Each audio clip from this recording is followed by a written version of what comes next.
Halo sobat, Random OP. Trailer dari One Piece The Movie Red udah rilis di YouTube resmi One Piece. Tak disangka-sangka, movie yang Oda informasikan akan membahas tentang Shanks ini di trailernya membuat heboh jagat per One Piece-an. Tak lain dan tak bukan, yang membuat heboh itu adalah sosok Uta, anak dari Akagami no Shanks. Walaupun cerita ini bukan canon atau tidak berpengaruh terhadap cerita asli One Piece, tapi memperlihatkan bahwa Shanks memiliki anak menjadikan movie ini bisa disebut merupakan movie yang membuat penasaran. Bagaimana tidak? Sejak diperkenalkan di awal cerita, sosok Yonko berambut merah satu ini hanya beberapa kali muncul, atau bisa disebut jarang sekali muncul di cerita utama One Piece. Shanks hanya muncul kadang di saat-saat penting saja. Merujuk dari trailer movie ini, sepertinya ceritanya juga tidak akan terlalu berfokus pada Shanks, tetapi lebih ke anaknya. Sosok semisterius dan sepenting Shanks, mustahil Oda preteli semua tentangnya di film The Movie.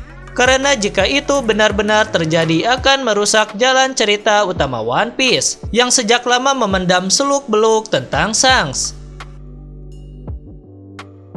Menjadi tokoh yang berhubungan erat dengan pemeran utama, pastinya Yonko berambut merah ini akan Oda jadikan sebagai sosok kunci dalam cerita One Piece. Bisa jadi Oda akan menjadikan Shanks sebagai lawan terakhir Luffy. Karena Luffy sendiri pernah mengatakan saat di arc Panghajar, kalau dia akan melawan semua Yonko dan Shanks akan menjadi yang terakhir dilawannya. Kembali lagi ke movie Red. Menurut sedikit bocoran plot, tokoh utama dari movie ini yakni Uta adalah seorang diva atau penyanyi paling populer di dunia One Piece. Banyak tokoh mulai dari bajak laut dan angkatan laut yang menjadi penggemarnya. Diperlihatkan juga Beppo, anggota dari bajak laut Law, menjadi penggemar berat Uta. Uta di sini terkenal dengan suaranya yang indah dan juga berbakat. Tapi di balik suaranya yang indah itu, dia diketahui menyembunyikan identitasnya sebagai anak dari Akagami no Shanks.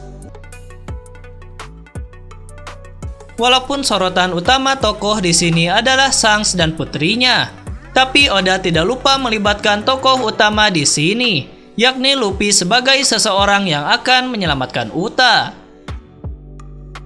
Suatu hari, karena sesuatu hal yang dilakukan oleh Uta, yang bahkan Shanks pun tidak akan tinggal diam saat Uta melakukan itu, Luffy datang untuk menyelamatkannya. Di akhir trailer, kita diperlihatkan saat Shanks dan Uta sedang berbicara. Shanks mengatakan kalau di dunia ini sebenarnya tidak ada yang namanya perdamaian dan juga kesetaraan. Mimin rasa maksud Shanks di sini berpacu pada pemerintahan tirani dari Tenryubito yang sering membuat kekacauan dan juga sering menganggap rendah golongan manusia lainnya. Perbudakan di dunia One Piece dan juga diskriminasi terhadap manusia ikan menjadi tujuan utama Luffy dalam melenyapkan hal itu nantinya. Itulah sedikit pembahasan tentang trailer movie terbaru dari One Piece. Jika ada informasi lainnya, nanti Mimin akan buat video terbaru. See you guys, salam Random OP.